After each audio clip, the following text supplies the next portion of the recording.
Okay, this is 9.2, the properties of alpha, beta, and gamma radiation.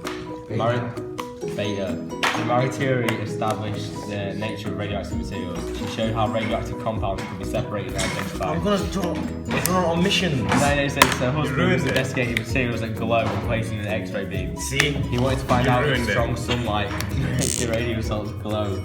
He fed a sample and placed it in a drawer on a wrapped photographic plate, ready to test the salts on the next sunny day.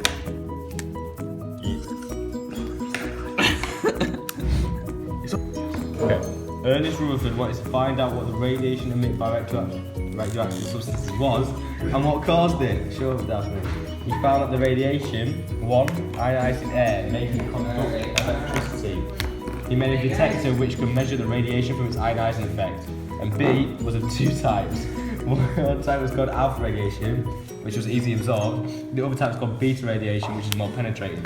A third type of radiation, called gamma radiation, even more penetrating than beta radiation, was discovered a year later. This diagram shows how they separate in a magnetic field. Further tests show that a magnetic field deflects alpha and beta radiation in opposite directions and has no effect on gamma radiation. From the deflection direction, it was concluded that alpha radiation consists of positively charged particles, beta radiation consists of negatively charged particles, a high-speed electron, and gamma radiation was later shown to consist of high-energy photons. It's a wave. These are types of radioactivity experiments. The first one is ionisation. The ionising effect of each type of radiation can be investigated using the ionisation chamber and a picoammeter as shown here, which finished now drawing. The chamber contains air at atmospheric pressure. Ions created in the chamber are attracted to the oppositely charged electrode where they are discharged. Electrons pass through the picoammeter as a result of ionisation in the chamber. The current is proportional to the number of ions per second created in the chamber. Alpha radiation causes strong ionisation. However, if the source is moved away from the top of the chamber, ionisation ceases beyond a certain distance. This is because alpha radiation has a range in air of no more than a few centimeters. Beta radiation has a much weaker ionising effect than alpha radiation. Its range in air varies up to a neutron more. A beta particle therefore produces fewer ions per millimeter particle than alpha particle. Gamma radiation has a much weaker ionising effect than either alpha or beta radiation. This is because photons have no charge, so they have less effect than alpha or beta. A second experiment is using a cloud chamber, which can detect alpha or beta tracks, as shown here. A cloud chamber contains air saturated with vapour at very low temperature. Due to ionisation of the air, an alpha or beta particle passing through the cloud chamber leaves a visible track of minute condensed vapour droplets. This is because the airspace is supersaturated.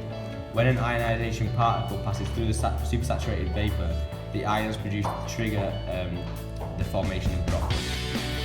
Alpha particles produce straight tracks that radiate from the source and are easily visible. The tracks are given isotopes that are all the same length, indicating that the alpha particles have the same rate. Beta particles produce wispy tracks that are easily deflected as a result of collisions with air molecules. The tracks are not easy to see as alpha particles because beta particles are less ionized than alpha.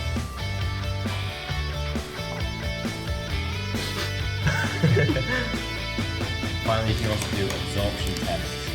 This diagram at the top shows how a guide tube and counter may be used to investigate absorption by different materials. Each particle of radiation that enters the tube is registered by the counter as a single count. The number of counts given in a given time is measured and used to work out the count rate, which is the number of counts divided by the time taken. Before the source is tested, the count rate due to background radioactivity must be measured. This is the count rate without the source present. The count rate is then measured with the source at a fixed distance from the tube without any absorber present. The background count rate is then subtracted from the count rate with the source present to give the corrected count rate from the source. The count rate is then measured with the absorber in a fixed position between the source and the tube. The corrected count rates with and without the absorber present can then be compared. By using absorbers of different thicknesses of the same material, the effect of the absorber thickness can be investigated. This graph at the bottom shows how a typical set of measurements from the absorption of beta particles by aluminium. Note that the count rate scale is a logarithmic scale. Where did you see most of Okay, the apparatus that we just used to measure the absorption, without the absorbers, may be used to investigate the range of each type of radiation in the air. Alpha radiation has a range of only a few centimeters in air. The count rate decreases sharply once the tube is beyond the range of alpha particles. Beta radiation has a range in air up to about a meter.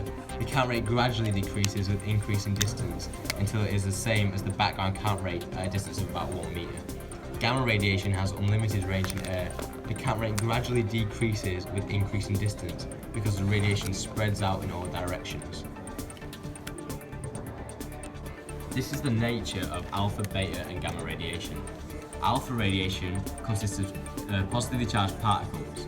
Each alpha particle is composed of 2 protons and 2 neutrons. This is the same as the nucleus of a helium atom. Beta radiation from naturally occurring radioactive substances consists of fast-moving electrons, and the gamma radiation consists of a photon. Which is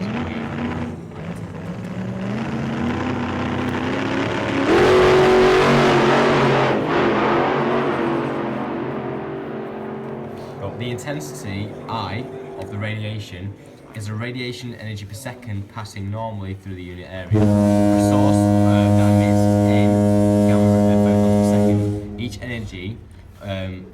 Each of the energy per second from the source equals NHF. At a distance r from the source, all photons emitted from the source pass through a total area of 4 pi r squared. So the intensity of the radiation at this distance equals the radiation energy per second over the total area. This equals NHF over 4 pi r squared.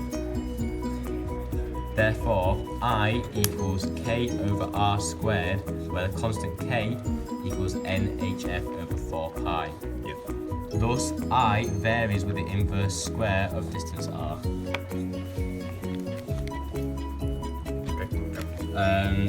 Different types of radiation are absorbed by different materials.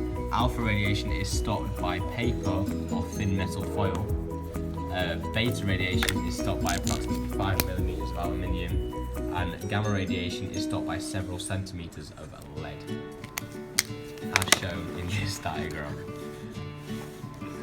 Where's the nuclei AZX contains Z protons and A minus Z neutrons. Its mass in atomic mass units is approximately.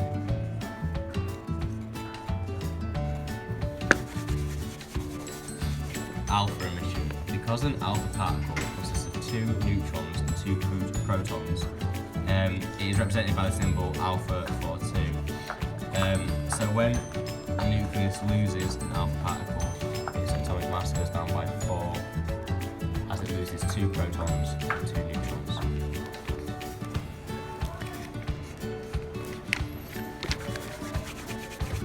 For beta emission, a negative beta particle is represented by symbol beta 0 minus 1. Therefore, when a nucleus loses a beta particle, its neutrons goes up by 1, its proton stays the same, and it gains an electron neutrino.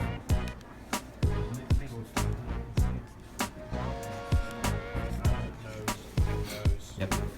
You can also get beta positive emission, where a positive beta particle called a positron is represented by the symbol beta 0 plus 1. This has a charge of plus E instead of minus E.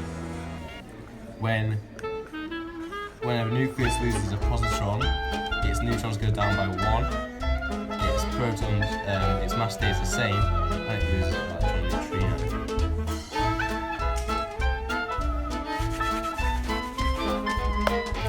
Electron capture. Some proton-rich nuclei can capture an initial electron. This causes a proton in the nucleus to change into a neutron with the emission of the electron neutrino at the same time. The inner shell vacancy is filled by an outer shell electron, as a result causing an X-ray photon to be emitted by the atom. Yep. And finally, gamma radiation. No change occurs to the number of protons and neutrons of a nucleus when it emits a gamma photon. This is because a gamma photon has excess energy after it's emitted an alpha or beta particle.